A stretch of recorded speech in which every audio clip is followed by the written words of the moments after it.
Hey, it's Coach Nate, and in this video, I'm going to go over the three-step method for dealing with a negative mindset so you can finally overcome weight loss plateaus and get rid of the hurdles in your life.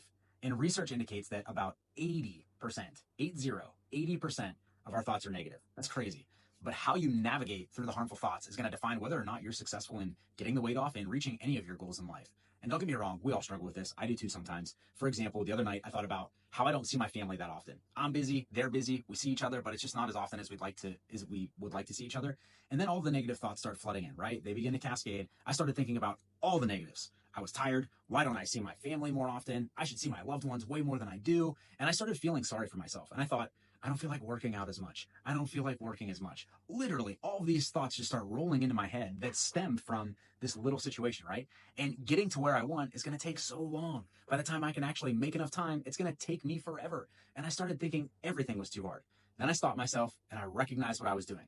And I wasn't going to let it consume me. And I could see what was happening down the line here. And these negative thoughts were like dominoes. Negativity leads to more negativity. And instead, I started telling myself all of the good things, everything that was going right in my life. And I really emphasized the good here. And I was saying to myself, look at all of the people, look at all of the women in our coaching program that are just seeing massive results.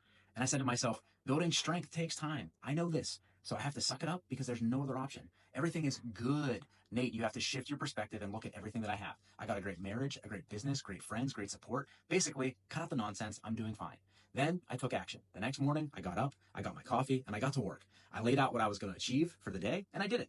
And I worked, and I made time for exercise. And by the end of the day, I felt happy. It was like it never happened. That conversation with myself the night before never even occurred. And it didn't serve as a major roadblock because I didn't let it. It was a choice. And if I let those negative thoughts in every time, I would never make progress. And the same goes for you. And the number one reason why people don't make progress or get to where they want to be is because they let negative stories derail them and they stop them from taking action. Remember this, where your energy goes, your energy flows. So we have to stop focusing on the things that are going wrong and instead focus on the things that are going right. Well, how do you do that? Easier said than done, right? So I'm going to walk through my three-step method to use next time that you're cycling through all of these harmful stories to help yourself with these negative thoughts. And it's really simple. The first thing you got to do is a pre-check. Have I slept? Am I fueled? And I always believe in solving the problem and not the symptom. And it's really hard to feel good when you haven't slept or you aren't properly fueled or your hormones aren't in balance. And this is why nutrition, sleep, sun, and activity must be a high priority. So if all of those things are in check and you're still cycling through negative thoughts, then try this. Number one, recognize it. Become aware of what you're doing. You are your biggest hurdle, but you can also become your biggest cheerleader. And when you start cascading down the slippery slopes filled with self-doubt, you got to take a step back, take note, and stop. And you have to take ownership. It's not anyone else's fault. You have the power to achieve anything that you want in life, no matter what your harmful stories try to tell you.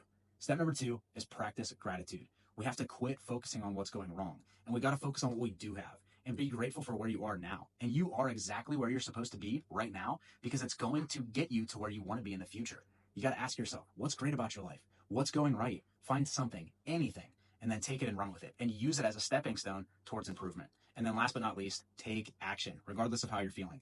Ask for help, reach out. In our program, I constantly remind women to reach out if they're stuck, but don't complain. Complaining closes you off to solutions. You got to reach out and you got to be willing to take action on advice. And always remember, you have first to make the decision to invest in yourself in order to help yourself. No one else can do it for you.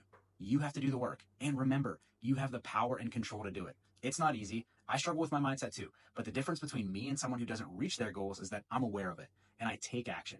I realign my thoughts, and your ability to navigate those stories day in and day out will change you forever. And remember, there's always going to be someone worse off than you. Shift your thinking and shift your perspective. Your mind has the power to do anything. Know this and use this. I can do anything, and I know that you can too. Navigate your story, put one foot in front of the other, fail forward, and if I can do it, you can do it too. And if you want a custom plan that works around your diet, your lifestyle, your workouts, and your genetics for consistent and permanent weight loss, just click the link in the description below and schedule a free one-to-one consult to help map this out.